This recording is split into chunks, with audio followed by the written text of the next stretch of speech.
오십시오. 김원장입니다. 네. 그 뒤편이 저희 보도국입니다. 네, 네, 네. 항상 4층 스튜디오에만 출연하셔가지고 여기 처음 와보셨죠? 네. 이 이른바 이 모습이 기자샷이에요. 아, 보도국 기자들이 주로 출연을 여기서 많이 그렇군요. 하는데 네, 네, 네. 오늘 네. 기자처럼 기자처럼. 네. 저희 프로그램이 이제 오만정인데 다른 의미로 오만정이 떨어진다 이런 함의도 있어요. 네, 총선 네, 계획인데 네. 최근에 예비 후보 등록하시고 현실 정치 참여를 결정하신 이후에 오만정이 떨어졌을 때가 있었네요.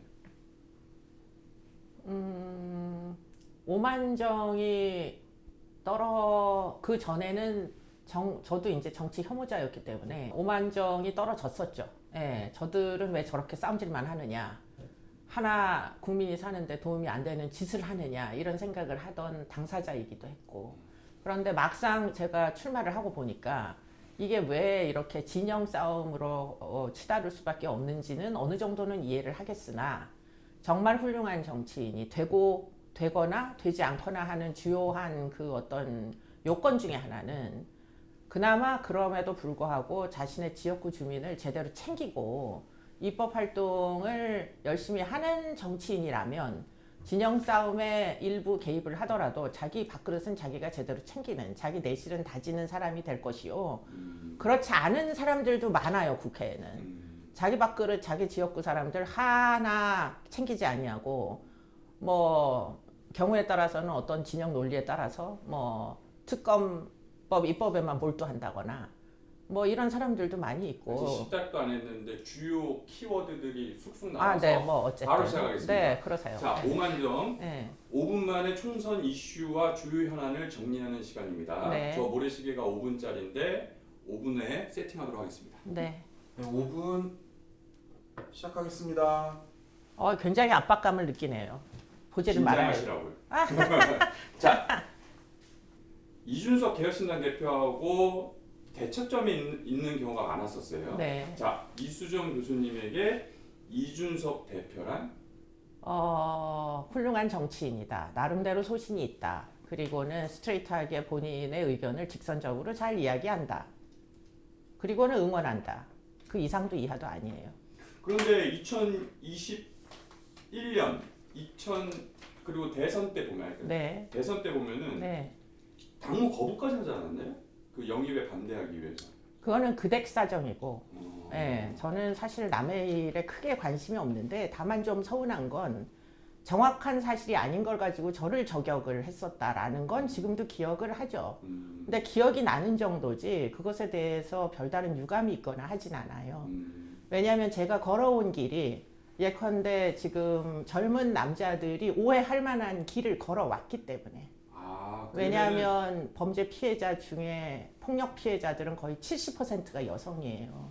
그러니까 나는 범죄 피해자들이 억울하게 목숨을 잃는 걸 도저히 두고 볼 수 없어서 죽기 전에 막는 법을 입법하기 위해서 스토킹 처벌법을 입법했던 거고, 또 그 외에도 뭐 가정폭력의 임시 조치랄지 뭐 아동 성범죄에 대한 의제강간 연령의 그러니까 그 상향 조정이랄지 이런 것들에 계속 인볼브를 해왔는데, 그리고는 친고죄 폐지에도 개입을 해왔는데, 그런데 그런 것들에 대하여 그 근본 이제 그럴 수밖에 없었던 뭐 사실관계를 충분히 알지 못하는 사람들에 의하여서는 충분히 오해를 받을 소지가 있죠. 네. 그 두 분 사이에 그 이견이 있는 것 중에 하나가 또 김건희 여사 그 명품백 의혹입니다. 네. 제가 첫 입장을 들었을 때가 지난 한 17일로 기억이 나는데 네. 최근 인터뷰를 보면은 입장이 좀 바뀌셨습니다. 네. 네. 네. 그 사이에 무슨 일이 있었던 거죠? 왜냐하면 김건희 여사에게 백을 준 사람에 대한 정보는 저는 없었어요. 예.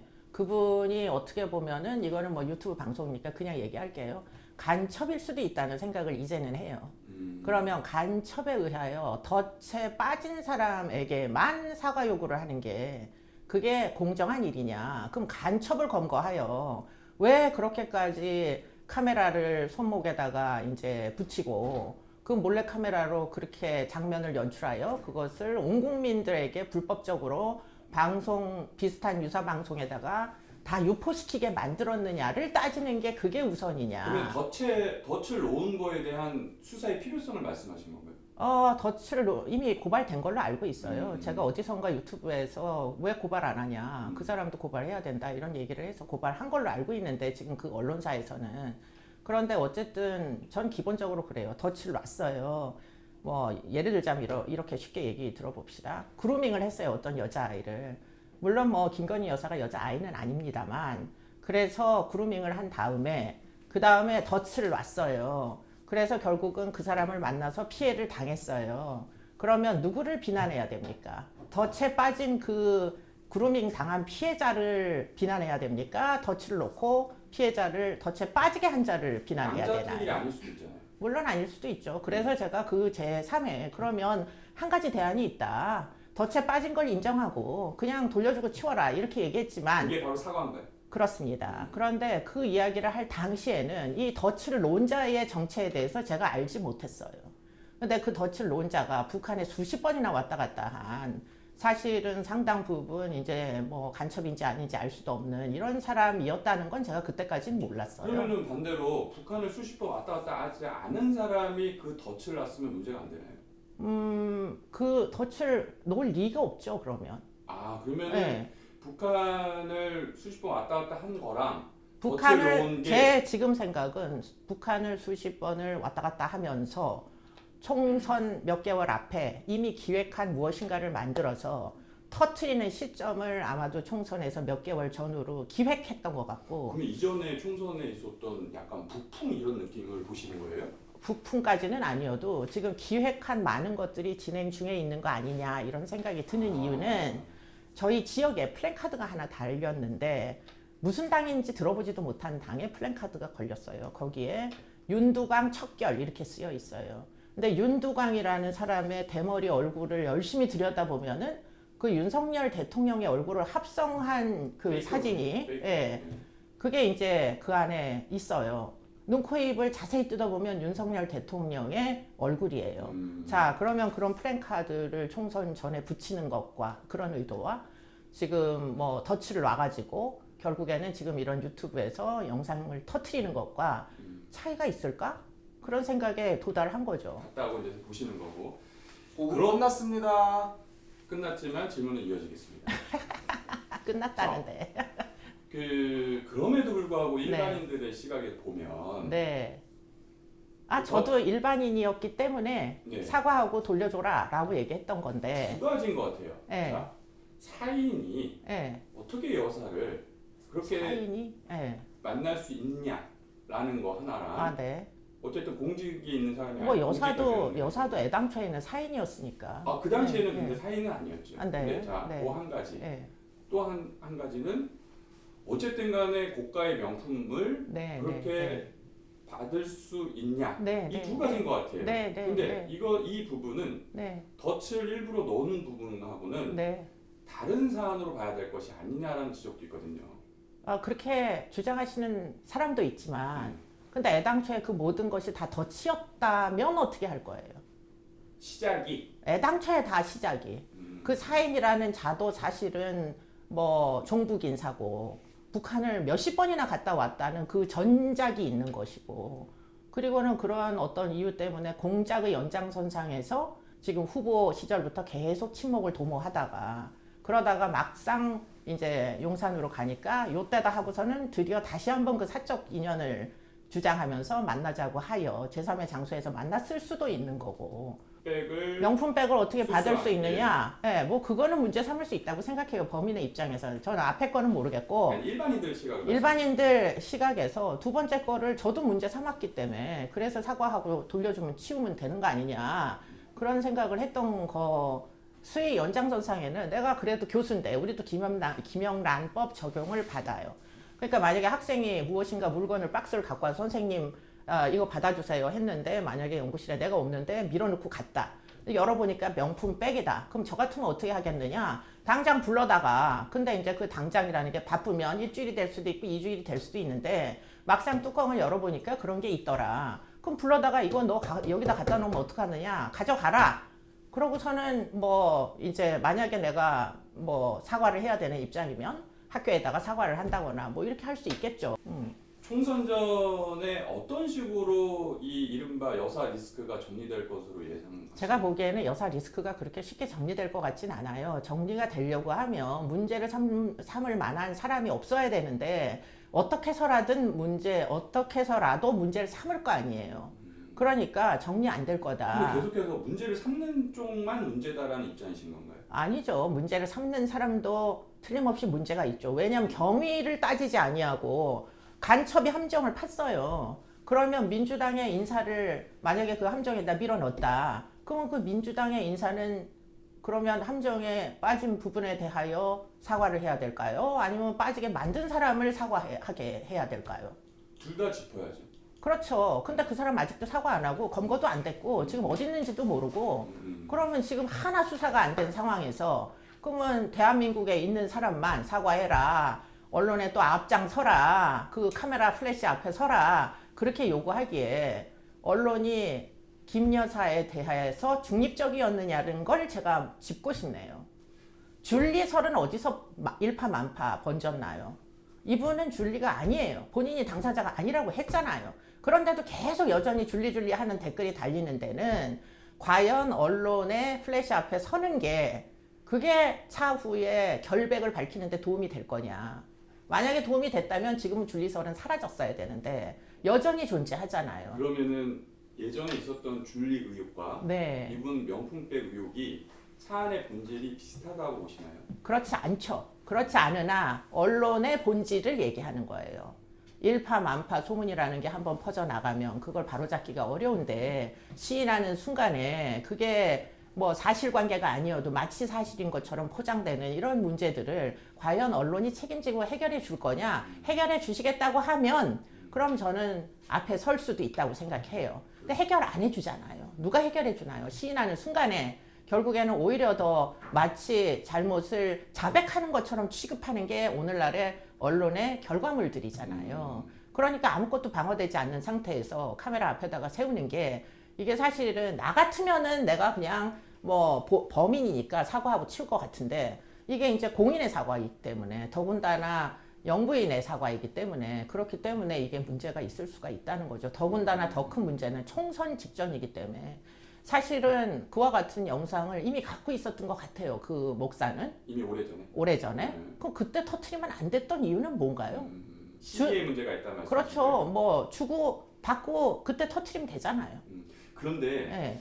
잠깐 원론적인 질문이 원론적인 의문이 있는데 덫이라는 말씀을 하시길래 네. 자 만약에 범죄심리학 전문 교수님이시니까 불법으로 취득한 증거물이지만 이 내용이 사회 정의를 위해서는 반드시 필요한 사안이다. 어떻게 해야 됩니까? 불법적으로 취득한 증거는 법정에서 쓸 수 없어요. 증거력이 없어요. 예. 사회부 기자 해보셨으니까 아실 거 아니에요. 그러니까 이거는 모두 불법적으로 기획된 시나리오예요. 그렇게 얻은 불법 영상물이에요.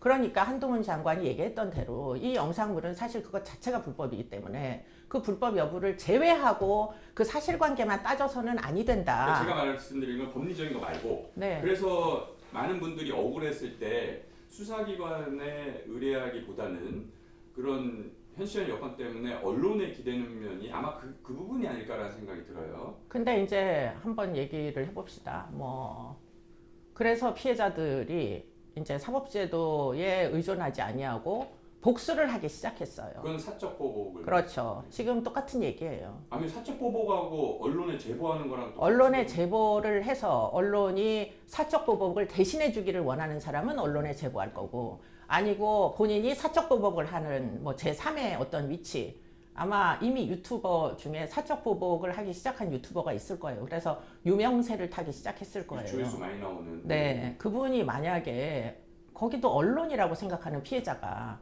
제보를 해서 그 사람이 예컨대 가해자의 신원을 다 까발렸다. 그런 지금 상황하고 뭐가 큰 차이가 있나요? 근데 그분은 정치 현안은 안 하더라고요. 그거는 모르죠. 예, 나중에 피해자가 정치를 하게 되면 그 까발렸던 사실이 다 정치 현안이 될 수도 있는 거니까. 어제 그 윤석열 대통령하고 한동훈 비대위원장이 오찬을 했습니다. 네. 김건희 여사 관련 얘기는 없었다라는 게 이제 공식적인 입장인데 뭐 두 안 분이 무슨 했을까요? 두 분이 무슨 얘기를 했는지 제3자가 어떻게 알겠어요. 그런데 이제 후보 입장에서 보면 참 다행이다.